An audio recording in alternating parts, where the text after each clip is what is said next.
Sahabat, berjumpa kembali dengan saya Romo Paulus Warisanto Seukarem. Kali ini kita berbincang sejenak mengenai peristiwa hari ini. Hari ini banyak peristiwa yang terjadi, tapi sedikit waktu saja untuk membagikannya. Sebelum saya berbagi cerita hari ini, kita terlebih dahulu berdoa Ratu Surga. Demi nama Bapa dan Putra dan Roh Kudus. Amin.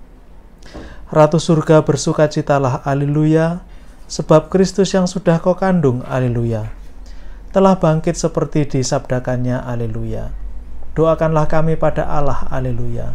Bersukacitalah dan bergembiralah perawan Maria, haleluya, sebab Tuhan sungguh telah bangkit, haleluya. Marilah berdoa.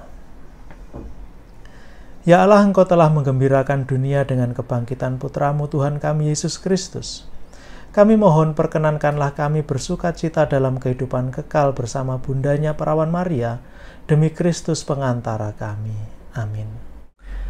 Sahabat terkasih, hari ini banyak peristiwa yang terjadi, tapi sedikit saja waktu untuk mencernanya dan membagi. Tanggal 13 Mei tahun 2021, kita umat beragama di Indonesia terutama, kita disuguhkan dengan perayaan Idul Fitri di satu pihak dan perayaan kenaikan Yesus ke surga di lain pihak.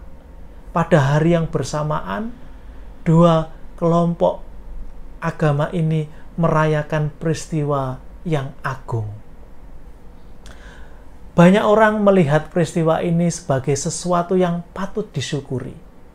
Bahwa perbedaan di sana-sini bukanlah sebuah alasan untuk kita terpecah belah menjadi berbagai fraksi. Dan perayaan hari ini sungguh menyuguhkan kepada kita semua, terlebih orang-orang yang boleh dikatakan anak cucu Abraham, untuk melihat bahwa cara beragama yang berbeda itu sebenarnya terarah kepada Allah yang sama. Kita semua anak cucu Abraham yang kemudian menjadi keluarga besar, pohon besar, kekristenan, Muslim, dan Yahudi. Meskipun juga harus diakui, dari turunan Abraham inilah aneka permasalahan di dunia muncul. Hari-hari ini kita disuguhkan perkelahian besar yang sudah terjadi sejak zaman dahulu antara orang-orang Palestina dan orang-orang Israel. Mereka berkelahi sejak zaman Perjanjian Lama. Mereka berkelahi dari dulu sampai sekarang. Hanya mungkin yang membuat beda, sekarang banyak pihak ikut serta, ikut campur tangan. Ini betul-betul soal tanah mereka, dan terkadang tidak ada hubungannya dengan agama. Karena mereka masing-masing mengakui juga soal politik, maka masuk ke ranah ini menjadi sulit kalau kita tidak melihat latar belakang yang begitu panjang, begitu jauh. Nah, tetapi sudahlah itu semua. Hari ini satu hal yang mau kita syukuri, kita bersama-sama mengucap kepada Allah yang memberi kita rahmat kehidupan. Saudara-saudaraku kaum muslim merayakan hari kemenangan. Dan saya pun sudah terbiasa dalam keluarga secara pribadi hidup dalam perbedaan ini. Dari keluarga ibu saya seluruhnya Muslim. Ibu saya sendiri Katolik. Dari keluarga bapak saya 10 bersaudara, 3 Muslim. Dan kami sudah terbiasa saling menghargai, menghormati. Ketika saudara-saudara saya yang Muslim merayakan Hari Raya Idul Fitri, ya saya bersama mereka. Dan ketika saya masih kecil, perayaan Idul Fitri itu bagi saya juga perayaan yang hebat, perayaan keluarga, di mana saya bertemu dengan sepupu-sepupu saya, kegembiraan di rumah nenek, Itu tak bisa hilang begitu saja. Juga kemudian kalau kami merayakan Paskah atau Natal, saudara-saudara juga mengucap syukur, ikut bergembira. Maka perayaan hari ini, Idul Fitri dan kenaikan Tuhan, itu sesuatu yang istimewa. Lalu peristiwa lain yang juga hadir hari ini 13 Mei adalah Bunda Maria menampakkan diri di Fatima 104 tahun yang lalu, 13 Mei 1917. Sesuatu yang meneguhkan. Bunda Maria menampakkan diri kepada 3 remaja yang miskin saja. Jacinta, Francisco, dan Lucia. Jacinta dan Francisco meninggal pada usia muda, Lucia kemudian menjadi suster Karmel dan meninggal pada usia tua. Pesan yang mereka bawa, yang mereka terima dari Bunda Maria cukup jelas. Pertobatan kepada dunia, kemudian berdoa rosario. Nah, ada satu cerita yang menarik. Jadi, pada tahun 1945, puncak dari Perang Dunia Kedua, yang kita tahu, Amerika mengebom Jepang, Hiroshima dan Nagasaki. Nah, di kota Hiroshima ini, di daerah yang dijatuhi bom nuklir ini, bom atom ini, ada 8 orang selamat. 8 orang selamat. Dan puluhan tahun kemudian, banyak ahli berusaha mencari tahu, menemukan apa yang membuat mereka selamat dari bom atom ini. Satu orang kemudian bersaksi di salah satu televisi di Amerika. Dia kemudian menjadi seorang imam Jesuit. Dia Romo H, gitu saja ya disebut. Dia menceritakan begini, kami selamat karena kami menghidupi pesan-pesan Bunda Maria di Fatima. Berdoa rosario setiap hari. Itu yang membuat kami selamat. Hidup dalam pesan Bunda Maria, menghidupinya setiap hari.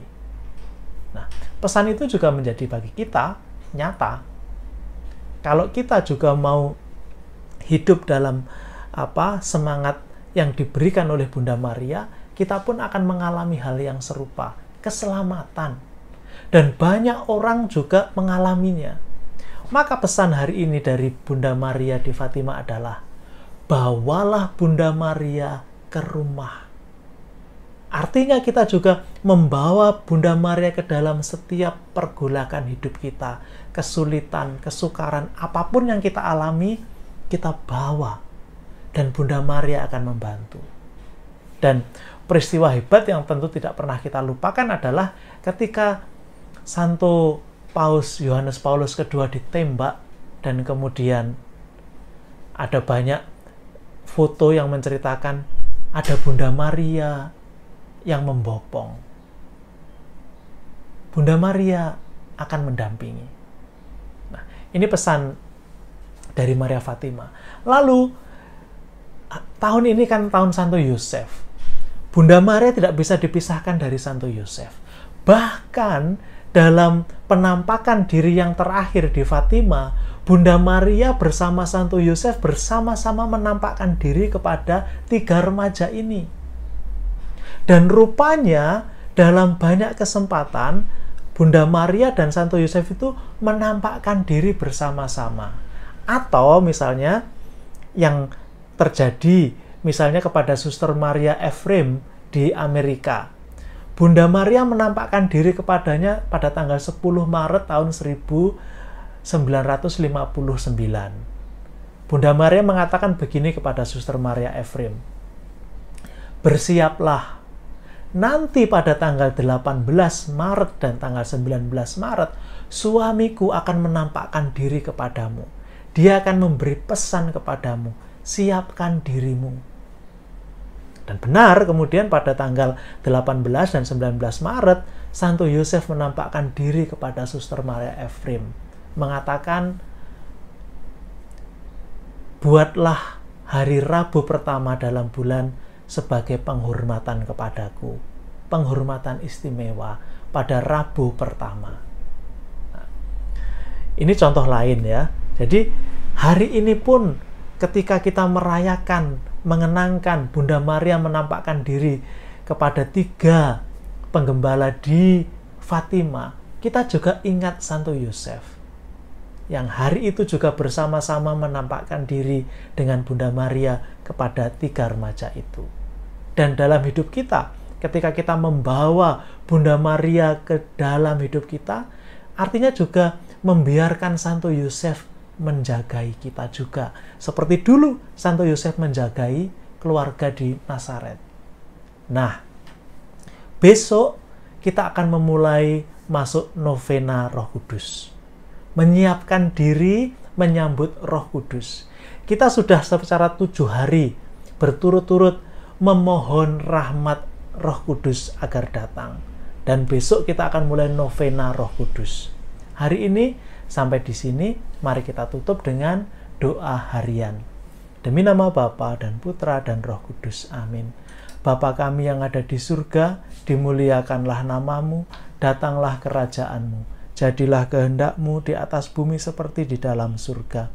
Berilah kami rejeki pada hari ini, dan ampunilah kesalahan kami, seperti kami pun mengampuni yang bersalah kepada kami, dan janganlah masukkan kami ke dalam pencobaan, tetapi bebaskanlah kami dari yang jahat. Amin.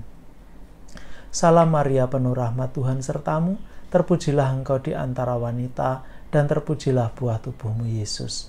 Santa Maria, Bunda Allah, doakanlah kami yang berdosa ini, sekarang dan waktu kami mati. Amin. Salam Yosef, pria yang tulus, mempelai murni Maria, ayah Mesias keturunan Daud, terpujilah engkau di antara pria, dan terpujilah Yesus Putra Allah, yang dipercayakan kepadamu. Santo Yosef, pelindung gereja semesta, lindungilah keluarga-keluarga kami dalam damai dan rahmat ilahi, dan dampingilah kami pada waktu kami mati. Amin. Kemuliaan kepada Bapa dan Putra dan Roh Kudus, seperti pada permulaan, sekarang, selalu, dan sepanjang segala abad. Amin. Terpujilah nama Tuhan Yesus, Bunda Maria, serta Bapa Santo Yosef, sekarang dan selama-lamanya. Amin. Demi nama Bapa dan Putra dan Roh Kudus. Amin.